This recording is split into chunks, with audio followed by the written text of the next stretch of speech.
तर ती सुंदर सुंदर शब्दाद्वारे आपल्या पतीला प्रसन्न करीत होते. आणि प्रसन्न केल्यानंतर काश्यप मुनी म्हणतात, अगं साध्वी, काय इच्छा आहे तुझी? तर त्यावेळेस म्हणतात की आदिती म्हणते की जे माझे मुलं आहेत ते माझ्या मुलांचं सगळं साम्राज्य दैत्याने घेतले, माझ्या सवतीच्या मुलाने घेतलेले, ते तुम्ही द्या. त्यावेळेस काश्यप मुनी म्हणतात की भगवान तिची मायादेवी किती प्रबळ आहे, की अहममेती माझे मुलं आणि मी याच्यासाठी किती माणूस भेदभाव करतो. आणि केवळ हे पंचमहाभूताच्या शरीरासाठी याची सगळी धडपड आहे. ह्या जगातलं कोणतेही राज्य, हे शरीर, संपत्ती, मान, सन्मान हे सगळं नश्वर आहे, पण तरी त्या नश्वर शहरासाठी मनुष्य किती ईर्ष्या द्वेष करतो. आणि हे केवळ भगवंताची प्रकृती देवी करते.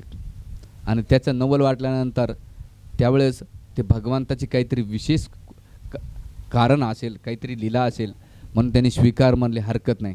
कारण काश्यप मुनीला नाही का दैत्य आणि देवता सारखेच होते, कारण त्यांचे दोन्ही आदित्य आणि दिती दोघी बहिणी आणि त्यांचीच पत्नी होती, दोघी बहिणी, आणि मुलं त्यांचीच होत, म्हणून ते समान दृष्टीने, जो ऋषी असतो तो समान दृष्टीने असतो. मग असं केल्यानंतर त्यावेळेस ते म्हणतात की मी कसं भगवंताला प्रार्थना करू. त्यावेळेस काश्यप मुनी त्यांना पयोव्रत नाव सांगतात. पयोव्रत म्हणजे की भगवान विष्णूला प्रसन्न करायचं असेल किंवा चांगली संतती करायची असेल तर तू काय कर, ह्या व्रताचं पालन कर. आणि मग त्यावेळेस काश्यप मुनी सांगतात की 12 दिवस निराहार राहून तू काय कर, शुद्ध गाईचं दूध प्राशन कर.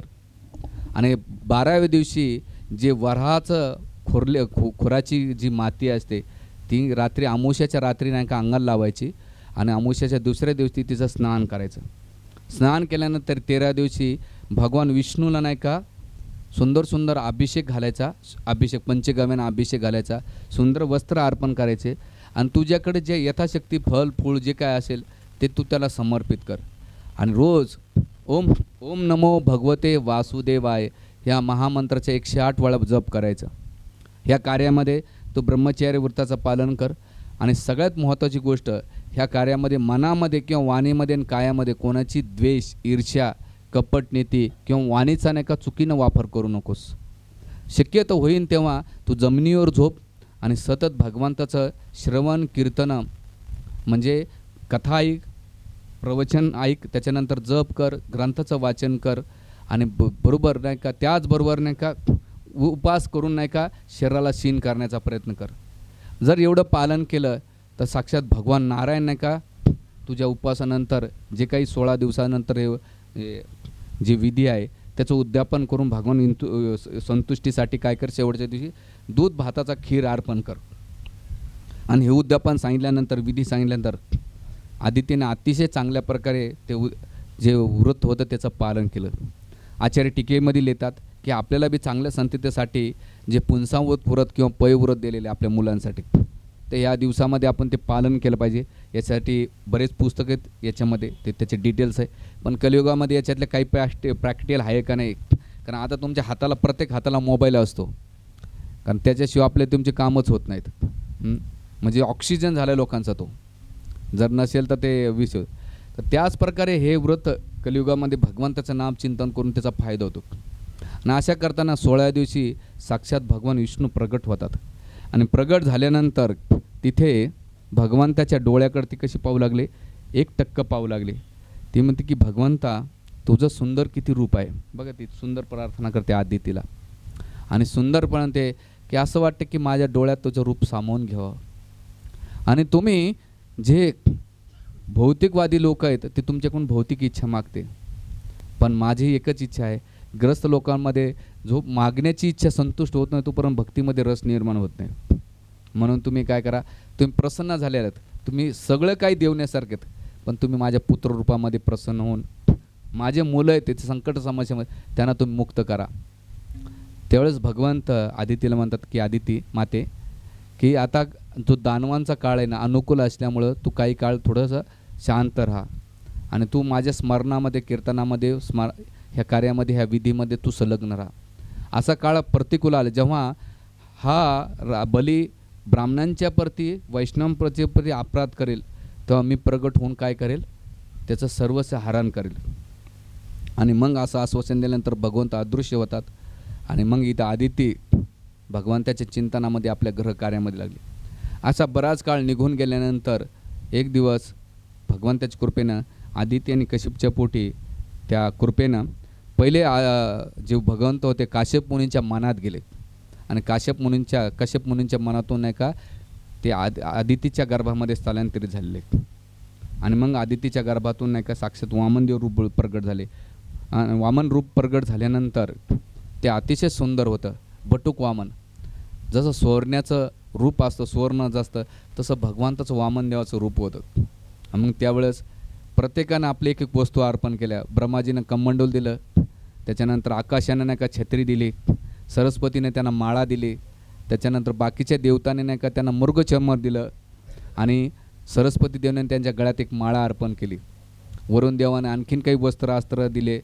तर सगळ्याने वस्त्र अलंकार केल्यानंतर सजून धजून नाही का ते प्रसन्न झाले. म्हणजे एकदम असं जे भक्त होते त्यांचं सौंदर्य पाहून एवढे मोहित झाले की ते भावविवर झाले की भगवंताचं बटुक वामन जरी असेल, ह्या जगामध्ये कोणी बुटका असेल तर त्याला थोडंसं आपण वेगळ्या दृष्टीने बघत होतो, पण भगवंत कोणत्या रूपामध्ये घेतलं तर त्यांच्या सौंदर्यामध्ये कमी होत नाही आहे. आपल्याला सौंदर्याला काय करावं, लेप करावा लागतो, पण भगवंताचं सौंदर्य काय साहजिक नॅचरली 6 ऐश्वर्यापैकी एक गुण भगवंताचं ऐश्वर्य आहे. तर असं वामनदेव प्रगट झाल्यानंतर त्यावेळेस इथे भुज जे कच्छ आहे त्या ठिकाणी बली महाराजाचा यज्ञ चालू होता, कच्छ ह्या ठिकाणी. आणि गेल्यानंतर तिथे आपल्या सुंदर रूपाबरोबर नाही का तिथे गेले. कुठे गेले? बलिराजाच्या सभेमध्ये गेले. जसं त्या सभेमध्ये ते यज्ञाच्या गेल्यानंतर सगळे ऋषीमुनी ब्राह्मण उठून त्यांना आदर सत्कार करतात आणि आदर सत्कार केल्यानंतर त्यांचं तेजस्वी सौंदर्य पाहून सगळे मोहित होतात. कारण भगवंत काय करतात, सगळ्याला आकर्षित करणार. आणि मोहित केल्यानंतर बली महाराज म्हणतात की माझ्या कुळाचा, माझ्या परिवाराचा उद्धार झाला, साक्षात तुम्ही प्रगट झाले.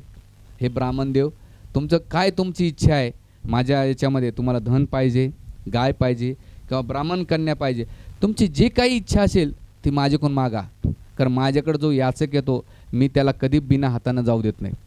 म्हणून आपल्याकडे कोणी याचक आला तर ॲटलिस्ट त्या याचकला आपण काही ना काही दिलं पाहिजे. जसं गाडीमध्ये तुम्ही तर तुमच्याकडे बिस्किटचे पुडे किंवा काहीतरी फ्रूट ठेवलं पाहिजे, पैसे नाही दिले पाहिजे. ते तर पैसे गांज्यामध्ये किंवा तंबाखू दारूमध्ये लावतात. पण तुमच्या हातात आमचे 1-2 भक्त आहेत, ते काय करतात, पार्लेजीचे 2 रुपयाचे केवढं बिस्किट माहीत नाही, हां, तर छोटे बिस्किटचे पुडे ठेवतात. कारण 20-25 वर्ष बिस्किट खाल्लीच नाहीत आम्ही इस्कॉनमध्ये. आम्ही ह्या गोष्टीपासून खूप दूर राहत होतो. तर ते काही ना काही ठेवलं पाहिजे, ॲटलिस्ट फ्रूट तरी ठेवलं तर ते दिलं पाहिजे. याचं कारण तुमच्या घराजवळ कोणी येईल, कधी कोण्या रूपामध्ये येत माहीत नाही, दान केलं पाहिजे. बली महाराज आपलं वामनदेव म्हणतात बलिराजाला, राजा, ह्या जगातलं सगळं जरी सार्वभौम राज्य भेटलं तरी मनुष्य असमाधानी असेल तर त्याला काही उपयोग नाही. म्हणून तुम्हाला द्यायचं असेल ना तर एक कर, काय कर, मला 3 पग भूमी दे, जशी तुझी इच्छा. आता तू मागितलं तर देतोच. आणि मग त्यावेळेस जेव्हा ते संकल्पवतीत होते, आचमन केलं त्यानं आणि आचमन करायला जातात त्यावेळेस शुक्राचार्य त्यांना आडवेतात. म्हणतात, राजा, हे जे दुसतं तुला बालक आहे ना तो साधारण नाही, आदितीचा पुत्र आणि भगवान साक्षात विष्णू येतं आणि हे छळ कपटानं तुझं 3 लोकांचं राज्य घेईन, म्हणून तू काय कर, हे देऊ नकोस. शुक्राचार्याला इन्सिक्युरिटी काय वाटत होती, जर सगळं गेलं तर माझा उदरनिर्वाह कसा होईल. पण भक्त काय असतो, तो उदरनिर्वाहाची चिंता, सकाम कर्मी जो ब्राह्मण असतो, स्मार्थ असतो, तो स्वतःबद्दल विचार करतो. तो भगवंताच्या भक्ती डायरेक्ट कधी सांगत नाही, तो कर्मकांड सांगणार, याचे काम करा, हा समस्या आहे ना, मग हा यज्ञ करा. तर त्यासाठी इथे बली महाराज जेव्हा आपलं शुक्राचार्य त्यांना मना करीत होते आणि म्हटले की जर धन नसेल तू धर्म समाजासाठी परिवारासाठी तू काय निर्वाह करणार आहे. माणसामध्ये जर पैसा असेल तर जगामध्ये किंमत आहे, जर पैसा नसेल आणि त्याच्याकडे सद्गुणाची जरी भरपूर खाण असेल तर जगातलं त्याला कोणीच विचारणार नाही. आणि बघा व्यावहारिक जीवनात बघा भरपूर लोक सद्गुणी लोक आहेत, पण त्या सद्गुणी लोकांकडे पैसा नसेल तर कोणाची नजर जात नाही. पण एखादा बदमाश जरी असेल, चारित्र्यहीन जरी असेल, नालायक जरी असेल आणि त्याच्याकडे पैसा जर असेल तर सगळं जग त्याच्या मागं लागलेलं आहे. कारण त्या व्यक्तीला त्याच्या पैशामुळेच किंमत केली जाते. म्हणून शुक्राचार्य सांगतात, राजा असं करू नकोस. आणि आता तू जे संकल्प वाचलायस, तू द्यायचा भूमिका मांडले, पण 5 ठिकाणी खोटं बोललं तर चालतंय आणि तू खोटं बोल. मग त्यासाठी ते काय म्हणतात की जे स्त्रीचं मन वळायचं असेल खोटं बोललेलं चालतंय. घरात भांडणं झालं खोटं बोलून मन वळत असेल तर खोटं बोललेलं चालतंय. शुक्राचार्य सांगतात बरं, मी नाही सांगत. दुसरं, युवा ज्याचं लग्न जमवायचं असेल तर नवरदेव नवरीमध्ये काही दोष असेल, लपवून ठेवून जर त्यांचं भलं होत असेल तर खोटं बोललं पाहिजे. तिसरं ते म्हणतात की हास्य विनोद करताना खोटं बोललं पाहिजे. चौथं, धन उपजीविका करायची, व्यवसाय करायचा असेल तुम्हाला, किराणा दुकानात बसताना तुम्ही आणि साखर 10 रुपयानं आणि 10 रुपयाने विकताना तर तुमचं दिवाळं नाही गेलं.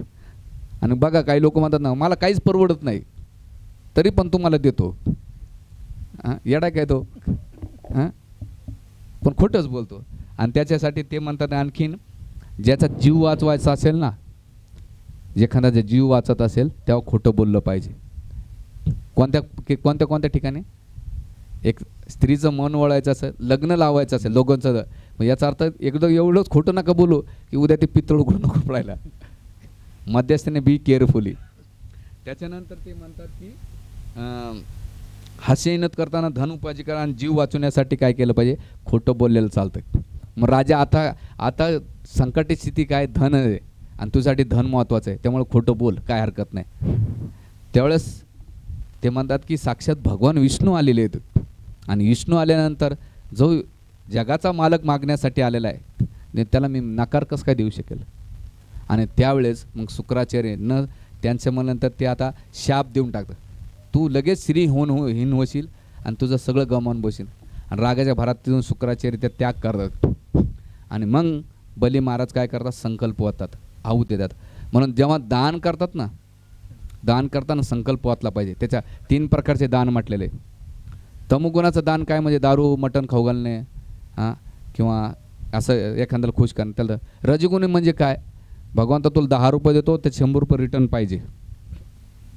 आणि मी खेडेगावात बघतो, एक फॅन लावतात 3 जणांचे नाव होतं, बापाचं, मुलाचं, नातवाचं, एक पात्यावर फोटो देतात. हो छोटा 100 रुपयाचा फोटो, पण 10 लोकांचे नावं असतात.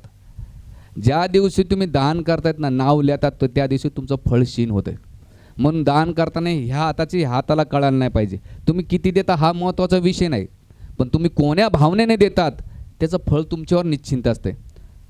म्हणून या रजगुण दान काय, मी तुम्हाला एवढं देतोय त्याच्या बदल्यामध्ये मला एवढं पाहिजे, त्याला रजगुणी दान म्हणतात. आणि सत्वगुणी म्हणजे काय की हाताला कळायला नाही पाहिजे. आणि दान करताना संकल्प वाचला पाहिजे, तुळशीपत्र ठेवले पाहिजे की हे विष्णू, कोण्या व्यक्तीला ब्राह्मणाला तुम्ही देत असाल की भगवंत मी तुम्हाला समर्पित करतोय. गावामध्ये धान्य आणतात, त्या धान्यामध्ये तुळशीपत्र ठेवलं पाहिजे.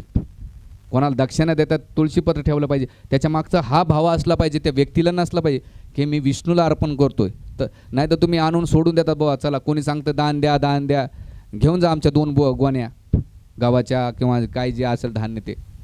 पण कोणाला देतात, कशासाठी देतात, त्याचा काय उपयोग होतो, त्या दानाचं काही माहिती आहे का. दानाचा कदाचित दुरुपयोग पण होऊ शकतो. म्हणून समाजात दान करताना व्यक्ती, देश, काळ, पात्र यांना पाहून दान केलं पाहिजे. कारण त्याचं जर चुकीचं कार्य केलं त्याचे सगळे रिॲक्शन्स तुम्हाला लागू शकतात. म्हणून व्यक्ती पाहून, काळ पाहून आणि देश पाहून त्याला दान केलं पाहिजे. आणि सगळ्यात महत्त्वाचे, ह्या खिशाला माहीत नाही पडलं पाहिजे. दान याच्यासाठी केलं पाहिजे की माझ्या स्वतःच्या धनामध्ये शुद्धीकरण झालं पाहिजे. म्हणून शास्त्र सांगताय दानाचे 3 डिवाइड केले पाहिजे. 50% भविष्याच्या निधीसाठी ठेवलं पाहिजे, भविष्यामध्ये येणारे संकट. 25% उदारनिर्वाह ठेवला पाहिजे दैनंदिन जीवनामध्ये. आणि 25% धर्मकार्यासाठी वापरला पाहिजे. त्याच्यातला येणे प्रकारे कोणत्या गायीची सेवा, जिथे तुम्हाला वाटतं की इथं प्रामाणिक सेवा केली जाते त्या ठिकाणी दिलं पाहिजे. किंवा तुम्ही ती व्यक्तिगत गायीच्या सेवेमध्ये, ब्राह्मणांच्या सेवेमध्ये, किंवा ज्या ठिकाणी धर्मकार्य, अन्नसत्र चालवलं जातात, स्वतः तिथं तुम्हाला माहिती आहे की ह्या याचा उपयोग केला जातो, किंवा तुम्ही त्याच्यात करू शकता. हे करण्याचं कारण काय, जर तो पैसा त्याच्यामध्ये भरपूर लोकांचे काय कर्माचे रिॲक्शन सोबत येतात. आणि ते दान नाही केलं तर ते धन काय करतं, एकतर आरोग्याचे, लोकांकडे खूप पैसा पण आरोग्य नसतं. म्हणून ते भरपूर ठिकाणी तुम्हाला नाहीतर चुकीच्या मार्गाला घेऊन जाऊ शकते. म्हणून धन कसं असलं पाहिजे, जसं भाजीमध्ये मीठ असतं ना, त्याला जास्त असलं तर काय होतं आहे, खारट होतं आहे, कमी असेल तर आळणी होते. पण भाजीमध्ये समतोल असेल तर ती भाजी चवदार. तसा पैसा जीवनामध्ये तसा असला पाहिजे, अतिरेक पण नसला पाहिजे आणि कमी पण नसला पाहिजे. उदारनिर्वाह चालतं, जीवनचरित्र चालतं आहे, भविष्याची काळजी आहे, त्या हिशोबानं ते दान धर्म केलं पाहिजे.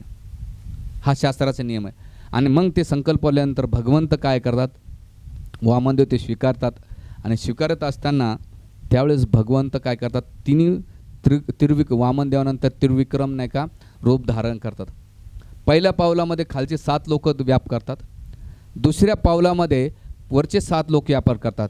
जनलोक, महरलोक, तपलोक, सत्यलोक आणि ब्रह्मांडेचं लोक धारण करतात. तर त्यावेळेस 14 लोक केल्यानंतर भगवंत म्हणतात, बली तू तर लय मोठ्या डिंग्या मारत होता, दान देतोय, पण तिसरं पाऊल ठेवायचं कुठं? हे बघा सृष्टीचं सगळं हे आपलं भगवंतानं. तिसरं पाऊल ठेवू कुठे? त्यावेळेस बली महाराज म्हटले की शास्त्राचा असा नियम आहे की जर तुम्ही तिसरा पाऊल माझ्या डोक्यात ठेवलं, कारण ही प्रॉपर्टी माझी आहे, आणि तुम्ही तिसरं दान आता माझ्या शरीराचं घ्या. आता जगात माझ्याकडे जेवढं होतं तेवढं दिलं, आता तिसरा पाऊल माझ्या डोक्यावर ठेवा. आणि मग भगवंत तिसरा पाऊल ठेवून नाही का लगेच वरुण देवाला याला सांगतात, वरुण पाशाला की लगेच बांधा याला. हा खोटं बोलला.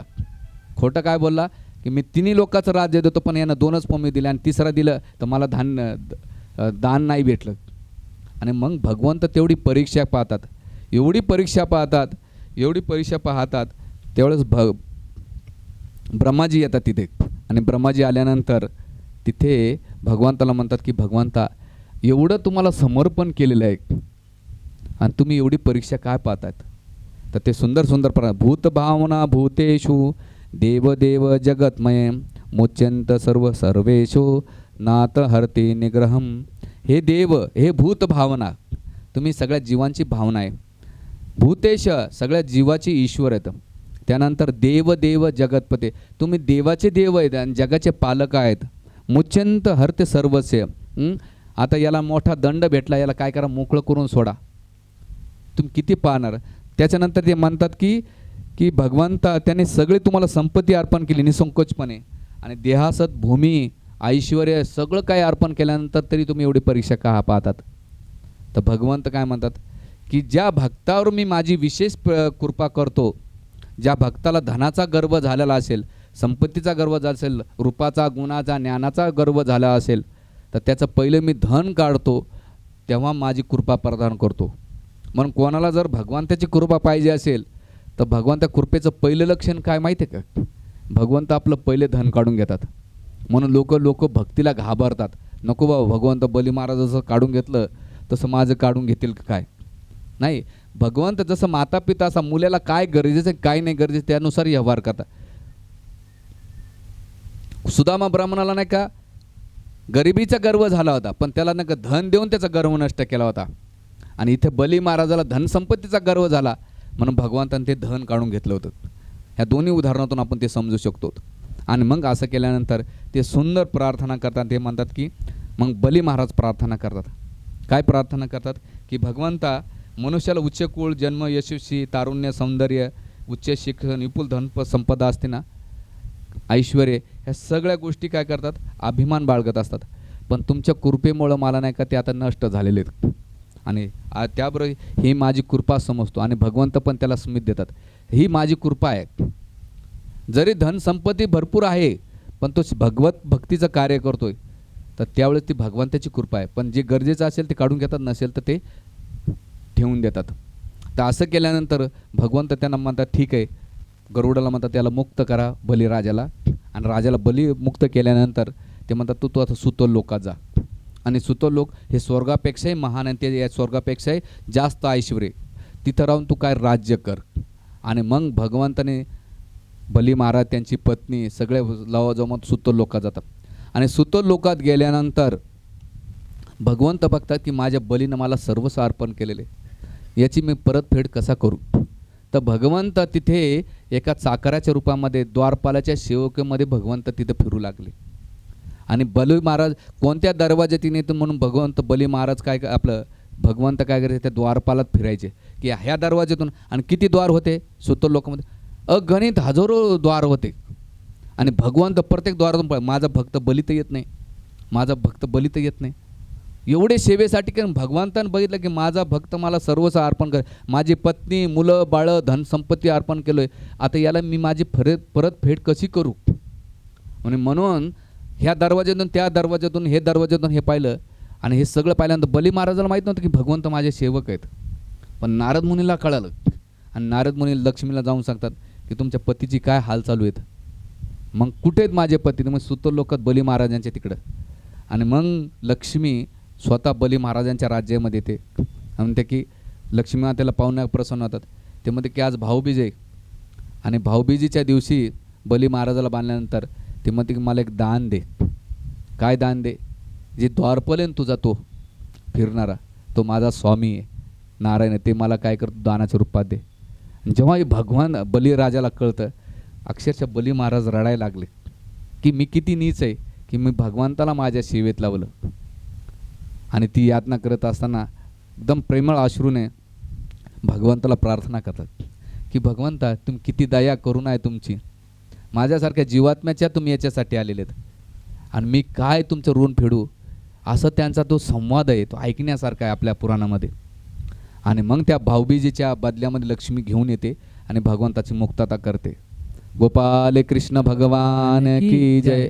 आणि मग तिथं मुक्तता झाल्यानंतर याला श्री वैष्णवाचे संप्रदायाचे अतिशय सुंदर कथा सांगतात.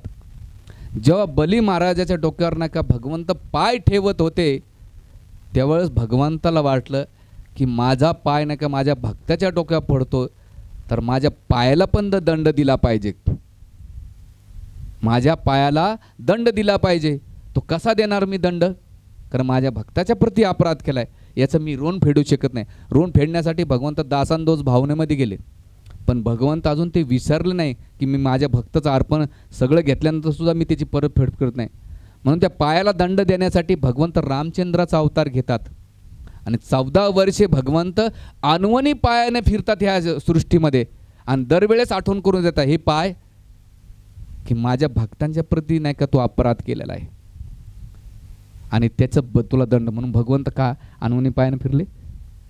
ह्याच कारणामुळे फिरलेले की 14 वर्षे भगवंत पायाला स्मरण कर तू भक्तांच्या प्रती. आणि मग वैष्णव आचार्य लिहितात की भगवंत आपल्या पायानं भक्तांच्या प्रती जो अपराध करतात तो भगवंत त्याच्या पायाला दंड देतात. जो व्यक्ती वैष्णवांच्या ब्राह्मणांच्या प्रती अपराध करतात तर भगवंत त्याला कधीच माफ करत नाही. जसं जय विजयचा प्रसंगामध्ये मी तुम्हाला वर्णन केलेलं आहे. बली प्रल्हाद महाराजांच्या ध्रुवांच्या प्रसंगातून उत्तमपाद आणि सुरुचीनं ध्रुव महाराजांच्या प्रती अपराध केला होता. कधी भक्ती होण्याच्या पहिले नाही, भक्ती तर नव्हते ते, पण भक्त झाल्यानंतर त्याचा दंड काय भेटला भगवंताने दिला की जो कोणी माझ्या ब्राह्मणांच्या भक्तांच्या प्रती अपराध करतो त्याला मी कधी सोडत नाही, येऊन माझ्या पाय का असेना. आणि मग भगवंत अनवनी पाय फिरत असताना त्या दिवशी मी कथा सांगली अजमेळ्याच्या की भगवंत त्या अनवनी पायानं फिरत असताना एक दिवस वटवृक्षाच्या खाली नाही का झोपले भगवंत आणि सीतामाई त्यांचे पाय दाबू लागले. दाबत असताना ती बघते एवढे सुंदर नाजूक कोमल पाय असले चरण कमल, त्याच्यामध्ये असंख्य काटे रुतलेले आहेत आणि त्या काटे काढीत असताना भगवंत म्हणतात सीते तू काय करतेस? जो कोणी माझ्या चरणकमलाचा आश्रय घेतो मी त्याचा त्याग नाही करू शकत. तर विचार करा भगवंताची भक्ती किती आहे की भगवंताला वेदना जरी दिल्या त्या काट्यानं तर भगवंत त्याचा त्याग नाही करत. तर आपण भगवंताची भक्ती केली तर भगवंत आपला कसा त्याग करतात. कधीतरी म्हणा कृष्णा तू माझा आहेस रे, पांडुरंगा तू माझा आहेस, मी तुमचा आहे, रामा गोविंद गोपाल मधुसूदन नारायण तुम्ही माझेत मी तुमचा आहे. कशी भावना येईन का हो? ज्या दिवशी भावना येईन ना, वल्लभाचार्य संप्रदायामध्ये तदीय आणि मदीय भाव म्हणतात. भगवंता तुम्ही माझेत आणि मी तुमचा आहे. ह्या जगातले संबंध सगळे टेम्पररी, पण भगवंत परमात्मा रूपाने प्रत्येकाच्या हृदयामध्ये प्रत्येक योनीमध्ये सोबत राहतात भगवंत. का? आज न उद्या हा माझ्याकडे येईल, माझी भक्ती करेल, मला शरणागत होईल, मला समर्पण होईल, त्या भावनेनं भगवंत परमात्मा रूपाने प्रत्येकाच्या हृदयामध्ये स्थित राहतात. म्हणून एक एक कथेमध्ये भगवंत कितीतरी शिक्षा देतात. श्री वैष्णवचार्य या कथेला रामायण आणि भागवताशी जोडतात की भगवंत पाय देत असताना सुद्धा विचार करू लागले की याला दंड भेटला पाहिजे आणि दंड दिल्यानंतर सुद्धा ते विचार करतात की जरी काटा वेदना देत असेल, एखाद्या भक्ताच्या दोष जरी असेल तर भगवंत त्या दोषाकडे बघत नाहीत, ते एकच बघता हा भक्ती करतोय. मकरकुंडल धारण करण्याचं कारण भगवंत शिकवतात जरी माशामध्ये दुर्गंध येत असेल पण तो पाण्यावाचून राहू शकत नाही, तसा माझा भक्त त्याच्यामध्ये जरी दोष असेल, गुणदोष असेल, पण तो माझ्याशिवाय राहत नाही म्हणून त्याचं धारण मी करतो. म्हणून भगवंतानं मकरकुंडल धारण केलेलं आहे. याच्या मागचा गूढ अर्थ नाही का आचार्य ज्या ग्रंथाचा तुम्ही सखोल अभ्यास करतात, श्री वैष्णव असो किंवा मध्वाचार्य असो, रामानुजाचार्य असो किंवा वल्लभाचार्य असो का निंबार्काचार्य असो, जेवढे काही वैष्णव संप्रदाय ह्या ग्रंथांचं खूप मंथन करतात आणि आपल्याला तो अमृतपान प्रदान करून देतात. म्हणून आपल्या जीवनामध्ये भगवत भक्तीला, हरिनामाला आपण नाही का आपलं जीवन तन मन समर्पित करण्याचा प्रयत्न केला पाहिजे. की माझा जो आता जीवन गेलं ते सोडा, पण येणारं जीवन, माझा श्वास, माझं प्रतिक्रिया, माझी वाणी मन वाचा काय, भगवंता मी तुमचं स्मरण कशी करून. भगवंताला एकदा तरी म्हणून बघा दिवसातून, एक माळा करा रामकृष्णारीची.